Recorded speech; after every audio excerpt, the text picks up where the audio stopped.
Meteorologists are at a loss to explain what is causing this weather and why it has taken 5 to dry.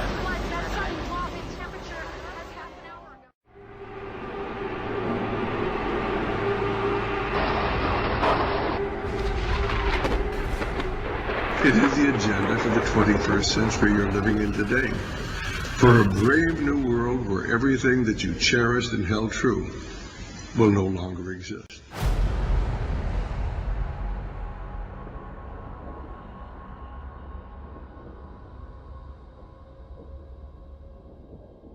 All right, also breaking overnight, a 4.5 magnitude earthquake centered in Pawnee, Oklahoma, felt here in Kansas City. Yeah.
After 5 years of negotiations, 24 countries, including China, Russia, and hosts from the EU, have agreed to create the world's biggest marine park in the Antarctic Ocean. Take a look.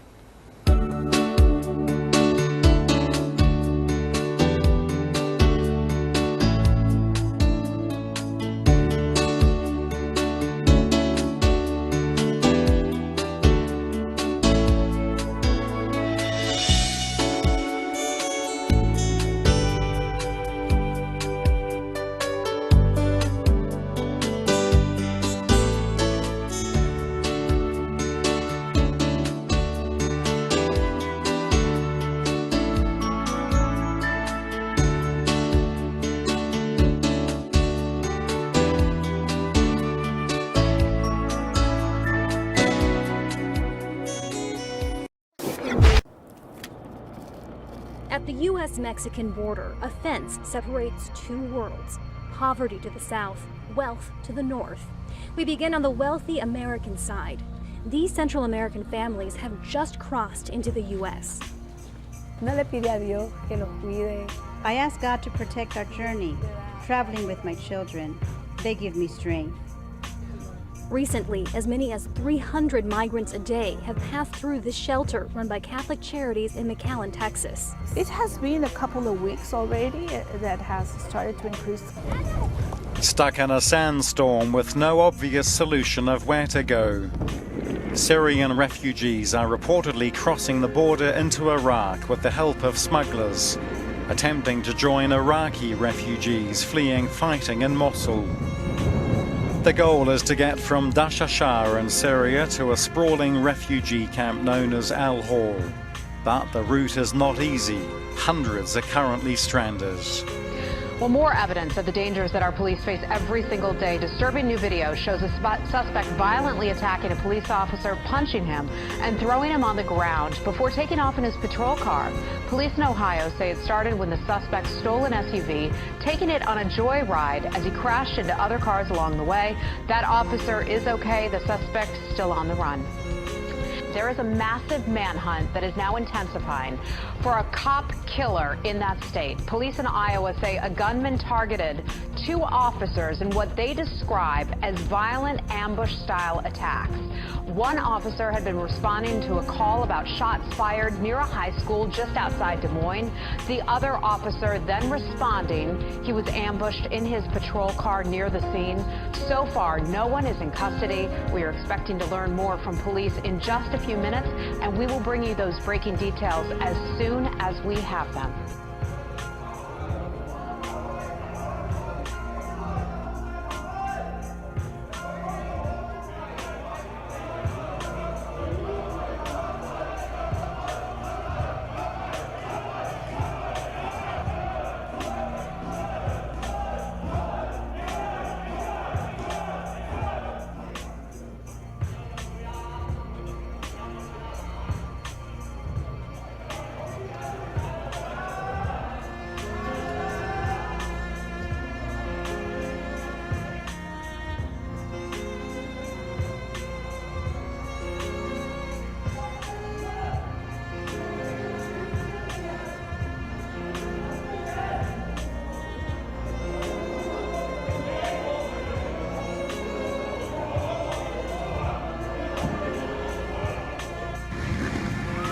Amateur video footage shows a gang of bikers causing Halloween chaos in Leeds in the UK and speeding away from the police.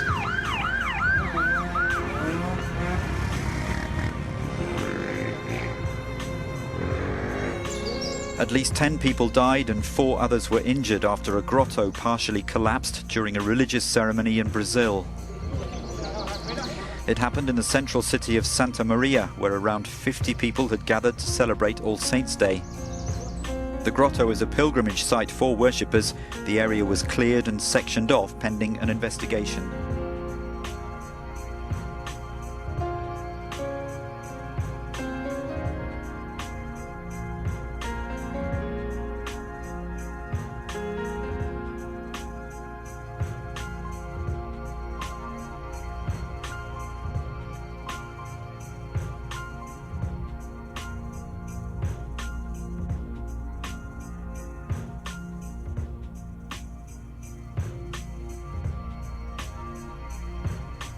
Been confirmed that the 15 missing workers from Monday's coal mine explosion in southwest China's Chongqing municipality died in the blast, bringing the total death toll to 33.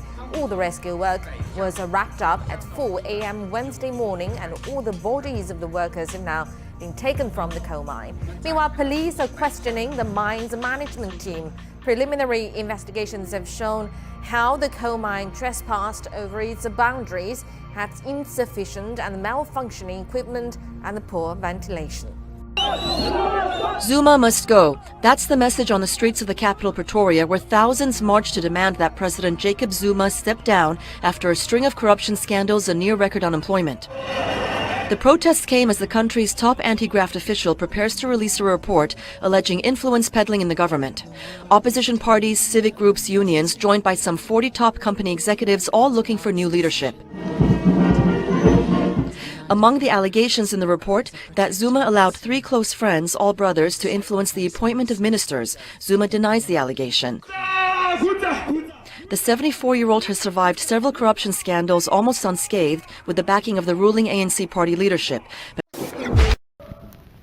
Every day we get closer to living in that Orwellian future where our every move is watched and recorded by some authority or corporation. Yahoo just took a step in that very direction. They applied for 2 patents that indicate they're trying to figure out how to spy on people driving their cars by using billboards. Yahoo wants to equip billboards with cameras, microphones, retina scanners, and other sensors aimed at drivers to catch their every move in their cars.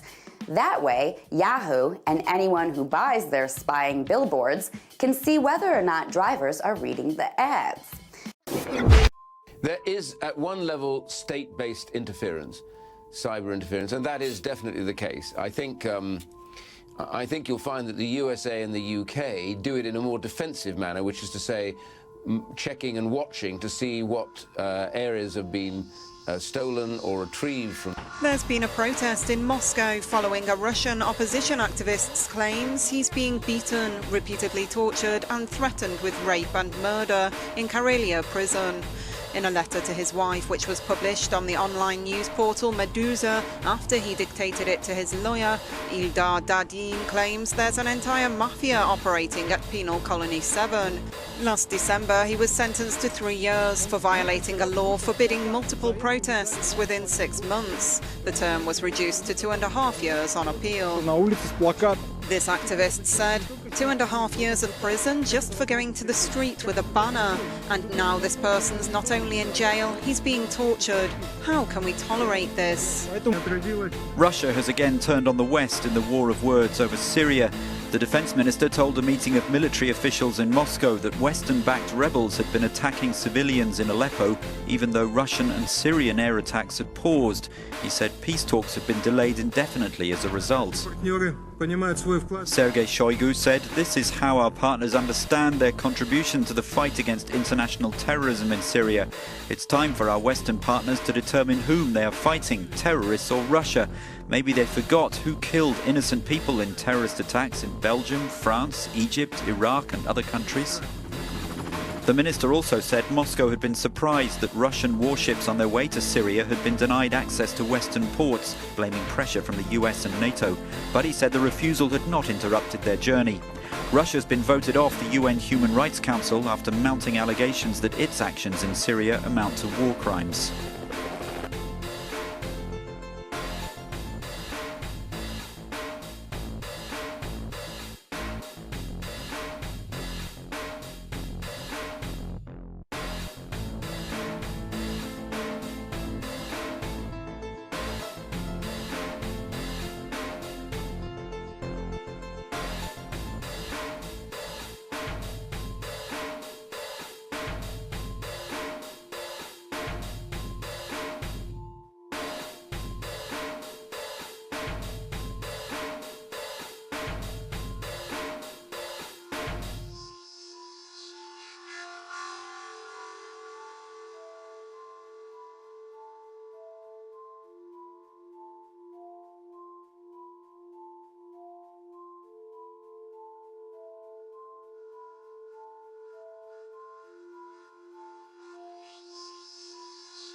They surrender or die. That was the message delivered today by Iraq's prime minister to ISIS terrorists holed up in Mosul. Snipers, landmines, and a massive sandstorm slowed the advance, but Iraqi forces have taken over the state TV building and are pushing further towards the city of Mosul itself.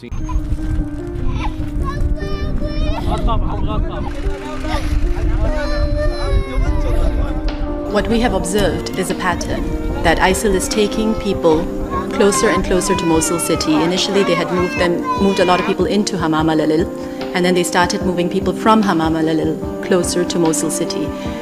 We also have reports that they are putting people very close to their offices and to military installations, to what would be military targets.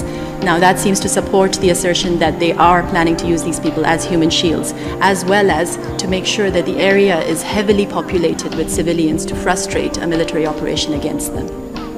They are also killing some people that they are abducting, especially people who formerly belonged to the Iraqi security forces.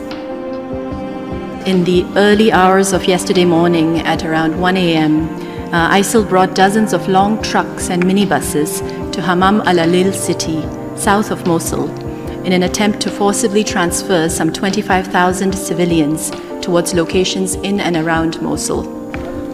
We understand that most of the trucks were prevented from proceeding towards Mosul due to coalition aircraft patrolling the area, and the trucks were forced to return to Hamam al-Alil. However, some buses did reach Abu Saif, which is 15 kilometers north of Hamam al-Alil city. We have grave concerns for the safety of these and tens of thousands of other civilians who have reportedly been forcibly relocated by ISIL in the past 2 weeks. As of today, all but 4 states are now seeking protection from the Department of Homeland Security to fend off cyber attacks, particularly from Russia, from infiltrating their election systems. The battleground state of Ohio is taking this one step further, fighting fire with fire in a way. They're deploying a military unit to try to hack into their own system in Ohio to test to see how vulnerable it is. The critical state of Ohio has taken an unprecedented step, calling on the National Guard's elite cyber unit to help protect the election. You called on them to essentially hack the state's systems. We want to be tested. Cyber warfare is a new front for the military, for business, and now for elections. Hacking voting machines in the nation's 9,000 jurisdictions would be a tough task, since they're not connected to the internet or each other. In the wake of the latest email chaos, Donald Trump is gaining in the national polling. Latest ABC News tracking poll has Trump up by 1. Rasmussen has the race tied. Investors Business Daily has Hillary Clinton up by 1. The Real Clear Politics average, Clinton by 2.2%, which is a virtual tie. It all comes down to electoral votes, and we'll analyze those in just a few moments. No matter who wins the presidency, Americans will be uneasy. Let's take Hillary Clinton first. Mrs. Clinton has devoted herself to public service for 3 decades, but has not really achieved anything outstanding. Her major accomplishment was helping the state and city of New York after the 9/11 attack. As senator here, she did a very good job getting resources into a devastated area. As Secretary of State, Mrs. Clinton actively participated in President Obama's failed attempt to place the USA in a subordinate position overseas. As we all know, Mr. Obama did not want to lead. Rather, he hesitated in the Middle East, in Afghanistan, in confronting Russia. That policy is turning out to be disastrous, and Hillary Clinton was his Secretary of State for much of the retreat. That is not a partisan analysis. That is a fact. All you have to do is look at what's happening in Syria, Iraq, Afghanistan, Europe, South China Sea, Iran, and the Persian Gulf, not to mention North Korea. Foreign policy under Barack Obama has been a chaotic failure. Our enemies do not fear us. If Hillary Clinton is elected president, there's really no reason for optimism. She supported the failure of Obamacare. She has veered sharply left in her social beliefs. Now, she doesn't even oppose partial birth abortion on the day a baby would be born. As for the economy, Mrs. Clinton is a tax and spend liberal. And that policy has not stimulated growth for 8 long years in this country. Now, on the other side, there's Donald Trump. Completely untested in geopolitics, Mr. Trump has made big promises that he'll return prosperity to the USA and regain a leadership role for America in the world. That will not be easy. Mr. Trump has no track record, no achievements to bolster his rhetoric. Instead, he has a checkered business record. Although, to be fair, he has overcome big setbacks to build a very powerful business brand. Mr. Trump is running as an outsider who promises to clean up Washington, and that message alone has a tremendous appeal. As everyone knows, his personal life as an entertainer has been controversial. He is a blunt speaker, who sometimes does not think before he makes public statements, and that has hurt him with minority Americans and those who fear confrontation. So voters, you guys, are faced with more negatives than positives in this election. Hillary Clinton is portrayed as a dishonest person who has had controversy after controversy. Donald Trump is portrayed as an immature rogue who has had controversy after controversy. For much of this election season, Muslim Americans have been talked about and singled out by both candidates. I think that there's some level of dismissiveness about Arab Americans and American Muslims that allows candidates to talk about us, not really to us. While Donald Trump's calls for banning Muslims has alienated many Muslim Americans, for some, Hillary Clinton isn't an ideal candidate either. Hello! Whether it's her hawkish foreign policy or the way she's framed American Muslims on the national stage. Empower our Muslim American communities who are on the front lines of the fight against radicalization. And our need to stop radicalization, to work with American Muslim communities who are on the front lines to identify and Certainly, I don't know anybody in any community who wouldn't come forward if they had any information about any impending plots. So even to suggest that this is the primary value of the community, to me, is a bit dehumanizing to some extent. I get sometimes a little overwhelmed by the fact that I love this country. I think we already are great. Now I think we can be greater. And you know, I am sick and tired of the negative, dark, divisive, dangerous vision and behavior of people who support Donald Trump. It is time for us to say no. We are not going backwards. We're going forward into a brighter future. So how do we do that? Well, for the next 7 days, we focus on what's important. Don't get distracted. Don't get diverted. Focus on the kind of country and world that we want to help create.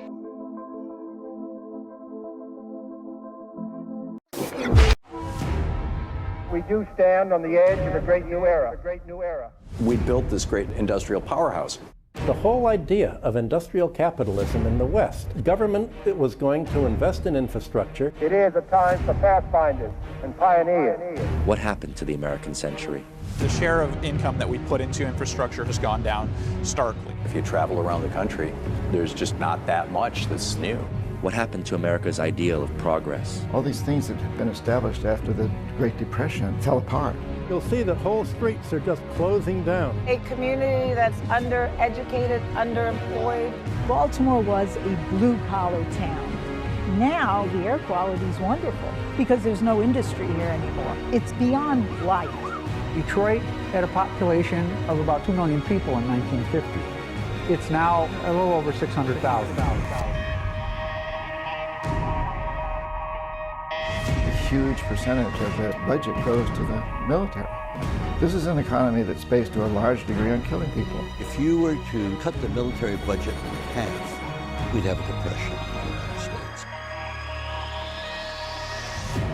So they're literally working full-time and making poverty wages. You have 1,600 vacant houses. It's insane. They said, let's save a few dollars and pump the water in from the Flint River. Decades and decades of being ignored. Americans are finding themselves in a desperate situation. There's new slaves.